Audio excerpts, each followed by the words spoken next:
Selamat pagi, perkenalkan nama saya Cindy, NPM 1957051002. Kali ini saya akan menjelaskan materi dari soal UTS teori mata kuliah pengenalan pola. Ini adalah 5 soal yang akan saya bahas nantinya. Ada yang pertama, apa perbedaan antara linear classifier dan non-linear classifier. Lalu yang kedua, jelaskan dan beri contoh cara kerja dari logistic regression dan juga support vector machine. Lalu yang ketiga, jelaskan dan beri contoh cara kerja decision tree dan random forest. Lalu yang keempat, jelaskan dan beri contoh cara kerja untuk reduksi dimensi atau fitur menggunakan prinsipal komponen analisis atau PCA. Dan yang kelima, jelaskan dan beri contoh cara kerja menggunakan seleksi fitur.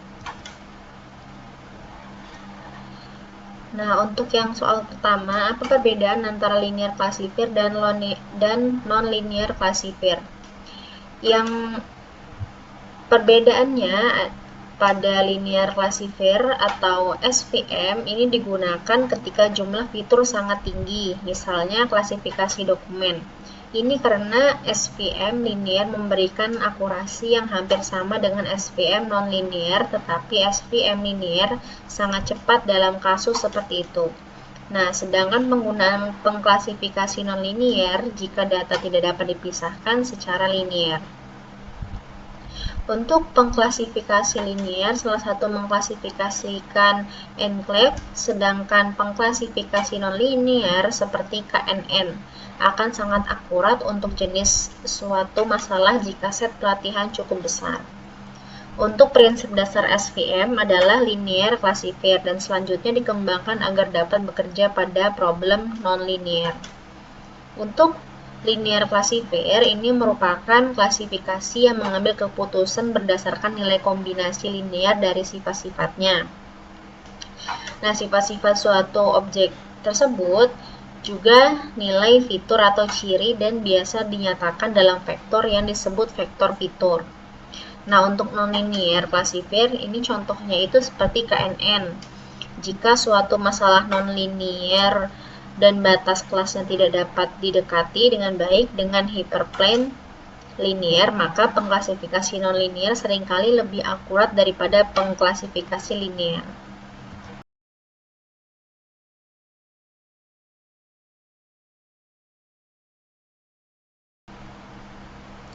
Ini adalah gambaran dari linear dan classifier dan juga non-linear classifier. Ini yang pertama adalah linear classifier, gambarannya seperti ini. Jadi dia tuh kayak lurus gini. Sedangkan untuk non-linear classifier ini dia kayak belok seperti ini. Ini yang biru adalah kelas 1 dan yang merah adalah kelas 2, di mana ini kedua warna pada kelas ini dipisah oleh support vector.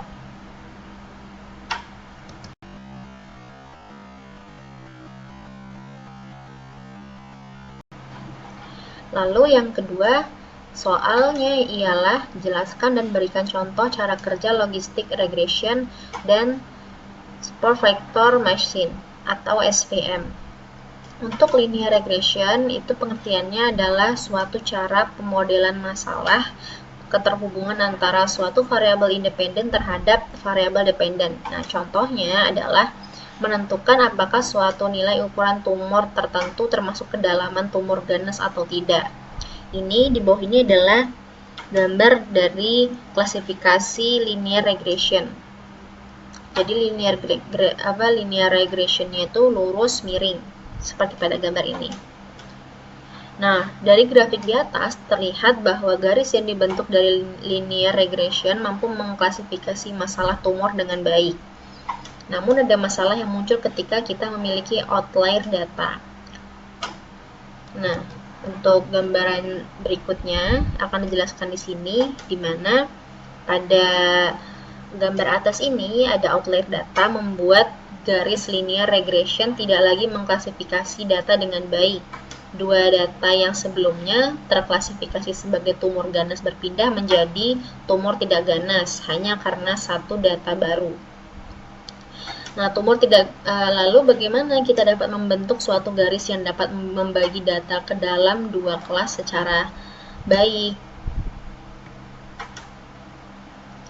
Nah, jadi ini adalah gambarannya dari yang tadinya. Jadi sekarang miringnya itu berbentuk seperti lengkungan seperti ini. Nah, pada kasus klasifikasi tumor ganas terlihat bahwa tidak terjadi kegagalan klasifikasi terhadap dua data kelas positif seperti yang terjadi pada model linear regression. Sehingga dapat disimpulkan untuk kasus klasifikasi ini penggunaan logistic regression adalah lebih baik jika dibandingkan dengan linear regression karena mampu menangani outliner data.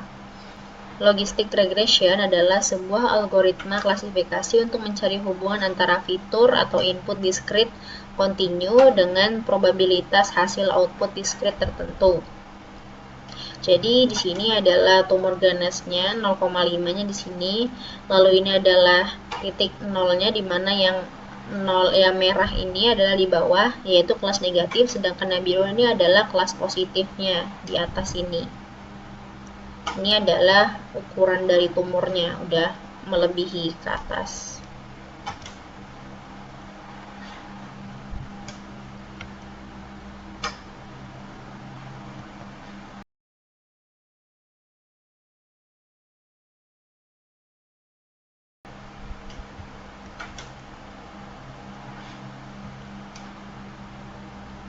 Lalu, yang kedua ada support vector machine atau SVM. Nah, pada algoritma SVM ini merupakan salah satu algoritma yang termasuk dalam kategori super learning, yang artinya data yang digunakan untuk belajar oleh mesin merupakan data yang telah memiliki label sebelumnya, sehingga dalam proses penentuan keputusan, mesin akan mengkategorikan data testing ke dalam label yang sesuai dengan karakteristik yang dimilikinya.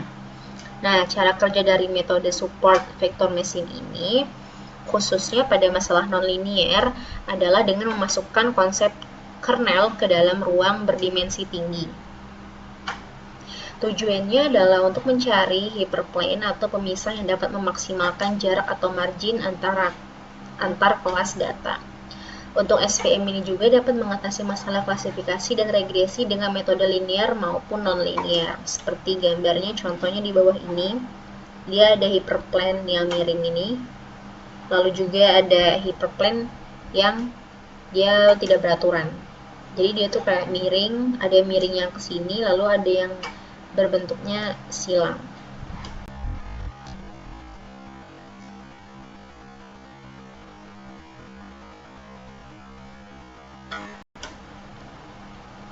Seperti yang dijelaskan pada gambar sebelumnya, bahwa SVM adalah sebuah algoritma yang digunakan untuk mencari hyperplane terbaik di antara dataset. Untuk mendapatkan pemahaman lebih jelas terkait kerja SVM-nya, berikut ini adalah contohnya, di mana yang sebelah kiri ini ada yang datanya merah dan ada yang datanya biru, dan ini dibatasi yang garis hijau. Nah, dapat dilihat pada gambar di atas, ibaratkan terdapat sebuah dataset, terlihat ada kotak merah dan ada juga lingkaran biru. Nah, untuk SVM akan digunakan untuk mencari garis ideal yang membagi kedua kelas dataset tersebut. Dilihat pada gambar tersebut terdapat dua kandidat garis yang membagi kedua kelas tersebut, yaitu garis hijau dan juga kuning. Nah, sekilas terlihat bahwa garis kuning merupakan garis yang ideal untuk membagi kedua kelas tersebut.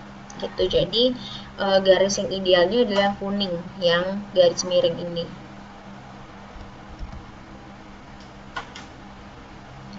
Nah, dikarenakan posisi yang terletak di tengah berbeda dengan garis hijau yang terlihat lebih dekat ke kotak merah.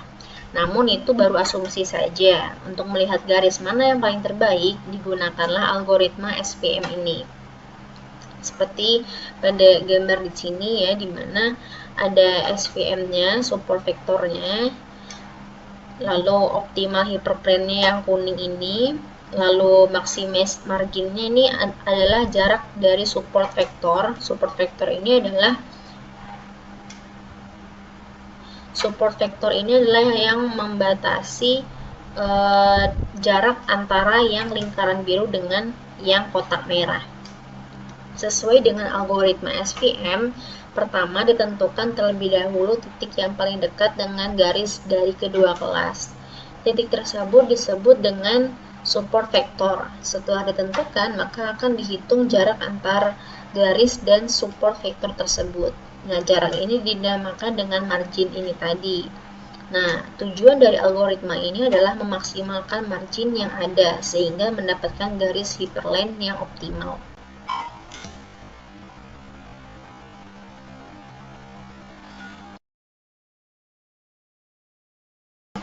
Nah, untuk soal yang ketiga adalah jelaskan dan berikan contoh cara kerja dari decision tree dan random forest.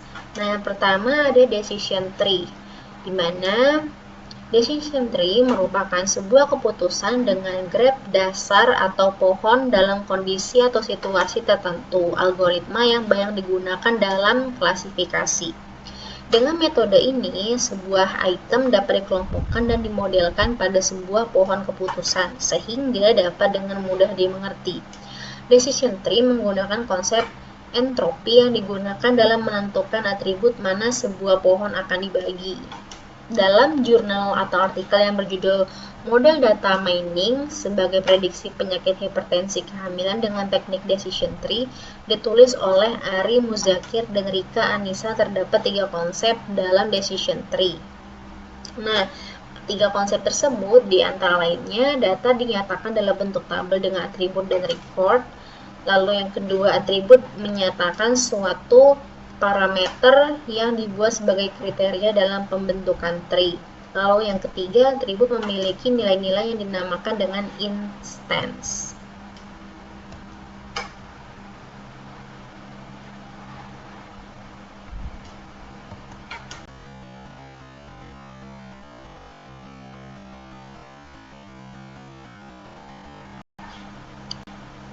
Lalu berikut ini adalah contoh dari decision tree, yaitu Arin menabung setiap bulan 5.000. Nah, jika tidak menabung atau 0, maka 2 bulan lalu Arin tidak menabung. Maka setelah 5 bulan tabungan Arin berapa? Nah, jadi ini adalah gambarannya, di mana si Arin ini antara menabung dan tidak menabung. Jika tidak menabung dia 0, jika menabung dia akan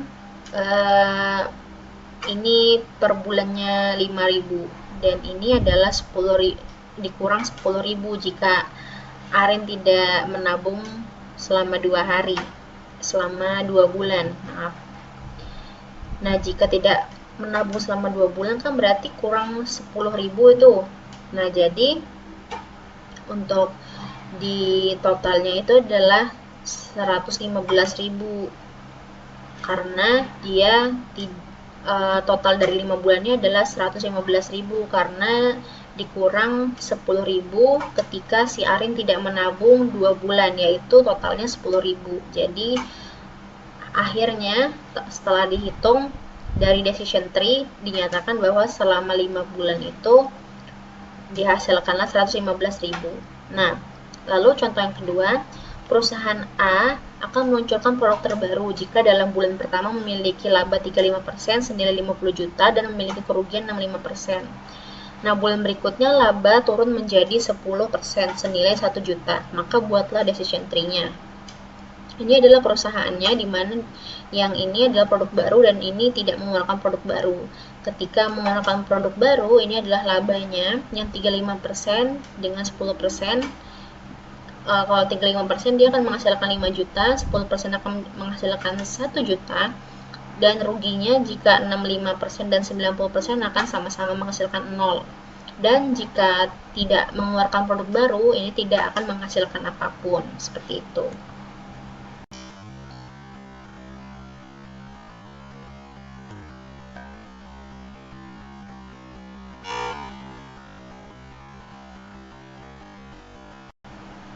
Nah, lalu yang kedua yang berikutnya yaitu ada random forest. Di mana random forest ini adalah algoritma dalam machine learning yang digunakan untuk mengklasifikasi dataset dalam jumlah besar. Karena fungsinya bisa digunakan untuk banyak dimensi dengan berbagai skala dan performa yang tinggi. Salah satu algoritma terbaik dalam machine learning ini menggunakan decision tree atau pohon keputusan untuk melangsungkan proses seleksi, di mana tree atau pohon decision tree akan dibagi secara rekursif berdasarkan data pada kelas yang sama. Lalu seperti apa cara kerjanya?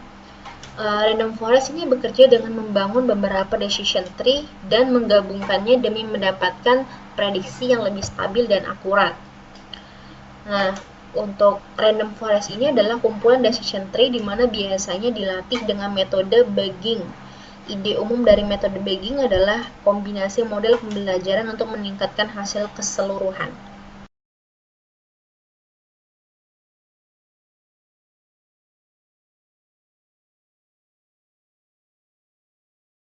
Ini adalah contoh dari random forest, di mana ini adalah codingnya dari Python-nya. Di sini ketika memasukkan maksudnya inputan yang pertama ini dimasukkan from square ensemble import random. Nah, jadi di sini importnya ini adalah menggunakan random forest classifier. Lalu importnya menggunakan setelah melakukan escalarnya untuk menginputkan awal importnya, di sini ada variabel iris, di mana iris itu adalah load iris. Untuk x-nya itu ada pandas data frame yang di dalamnya ada iris data, lalu kolomnya adalah iris feature names. Nah, di sini outputnya adalah ada data 145, 146, 147, 148 hingga 149, dan di sini ada sepal length, sepal width, sepal length, dan petal length dan petal width. Ini adalah data outputnya, dan lalu ini adalah inputan yang kedua yaitu variabel y yang berisikan iris target, di mana y ini outputnya adalah seperti data array berikut ini. Lalu inputan yang ketiga ada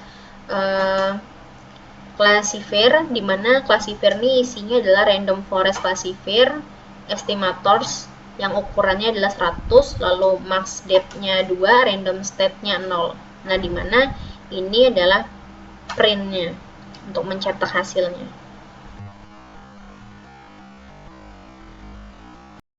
Yaitu jelaskan dan berikan contoh reduksi dimensi atau fitur yang menggunakan prinsipal komponen analisis atau PCA. Reduksi dimensi merupakan salah satu proses yang dapat mengoptimalkan kinerja algoritma K-means. Reduksi dimensi adalah proses pengurangan jumlah fitur atau dimensi tanpa menghilangkan informasi penting dari suatu data. Reduksi dimensi umum diterapkan sebagai metode pre-processing untuk menciptakan model klasifikasi yang lebih baik. Keuntungan lain dari diterapkannya reduksi dimensi terkait dengan penggunaan memori penyimpanan data yang lebih sedikit, mengurangi waktu komputasi, kualitas data meningkat karena redundansi, dan data yang tidak relevan dapat dihilangkan. Selain itu, penerapan reduksi dimensi membuat kinerja beberapa algoritma klasifikasi menjadi lebih baik dan efisien karena tidak perlu memproses terlalu banyak dimensi.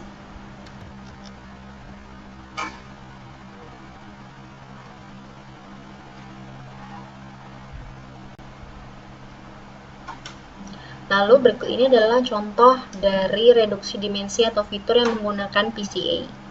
Nah, ini dilakukan proses reduksi dimensi pada dataset yang telah disusun. Proses ini bertujuan untuk mereduksi dimensi atau fitur dari dataset. Proses PCA mampu menghasilkan prinsipal komponen atau PC 1 hingga jumlah kolom maksimal dari data yang digunakan, sehingga pada penelitian ini proses PCA menghasilkan 12 prinsipal komponen. Karena fungsi dari PCA adalah untuk mereduksi dimensi, maka hanya disimpan sebanyak 3 PC saja. Seperti gambar seperti tabel di bawah ini adalah atribut data yang digunakan dalam penelitian atribut data ini. Ada nomor 1 hingga 4, di mana atribut yang pertama tahun produksi, lalu yang kedua luas tanam, lalu yang ketiga jumlah produksi, dan yang terakhir produktivitas.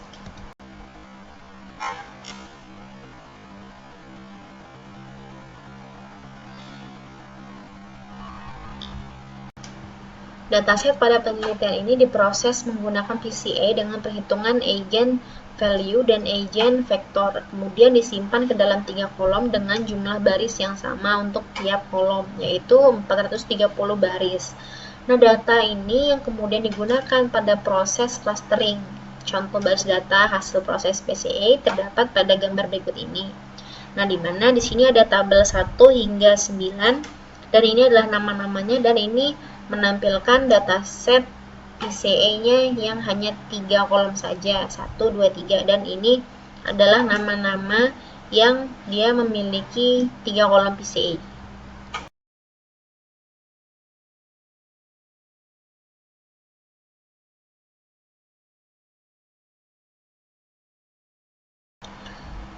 Nah, yang soal terakhir, yang kelima, yaitu jelaskan dan berikan contoh dari seleksi fitur. Untuk seleksi fitur adalah salah satu tahapan pra-proses klasifikasi. Seleksi fitur dilakukan dengan cara memilih fitur-fitur yang relevan yang mempengaruhi hasil klasifikasi. Seleksi fitur digunakan untuk mengurangi dimensi data dan fitur-fitur yang tidak relevan. Seleksi fitur digunakan untuk meningkatkan efektivitas dan efisiensi kinerja dari algoritma klasifikasi. Nah, berikut ini adalah contoh seleksi fitur, yaitu ada uji coba proses seleksi fitur pada penelitian. Ini menggunakan aplikasi WK dengan memanfaatkan fasilitas select attribute.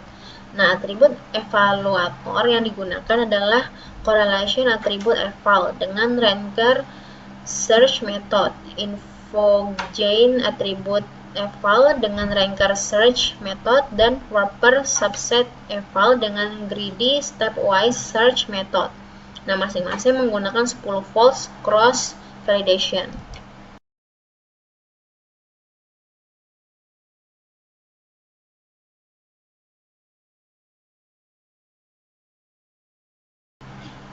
Nah, ini adalah gambar dari WK-nya, aplikasi WK yang sudah menampilkan data dari search methodnya yang berisikan ranked attribute, yaitu peringkat dari atributnya, data-datanya. Berdasarkan hasil uji coba tersebut, diketahui bahwa dari 41 fitur yang terdapat pada data uji reduksi menjadi 11 fitur dengan menggunakan teknik correlation attribute eval dan infogain attribute eval. 5 buah fitur menggunakan teknik wrapper subset eval sebagian ditunjukkan pada tabel 2 di bawah ini. Nah, hasil seleksi fitur ini akan digunakan untuk eksperimen selanjutnya, yaitu proses klasifikasi dengan menggunakan beberapa metode naive Bayes.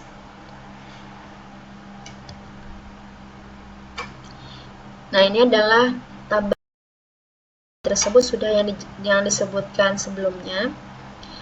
Hasil seleksi fitur ini akan diuji pada algoritma klasifikasi naive Bayes untuk mengetahui kinerja dan akurasi yang menghasilkan dari masing-masing teknik seleksi fitur. Teknik validasi yang digunakan adalah 10 false cross validation. Nah, hasil uji cobanya sebagai berikut. Ini ada data-datanya, lalu ada NB-nya, ada NB correlation attribute eval, NB plus infogain attribute eval, NB plus wrapper subset eval. Nah, di mana uji coba klasifikasi tersebut menggunakan naive Bayes pada tabel tersebut, yang dapat diketahui bahwa penerapan fitur selection secara umum meningkatkan akurasi dari algoritma klasifikasi. Akurasi tertinggi diperoleh dengan menerapkan teknik wrapper, memperoleh akurasi sebesar 77,83. Akurasi terendah diperoleh dengan teknik information gain sebesar 73,65 seperti pada gambar tersebut. Nah, lalu yang paling tinggi adalah teknik wrapper, yaitu 0,2173, dan yang paling rendah adalah teknik correlation, yaitu 0,188 seperti pada tabel ini ya.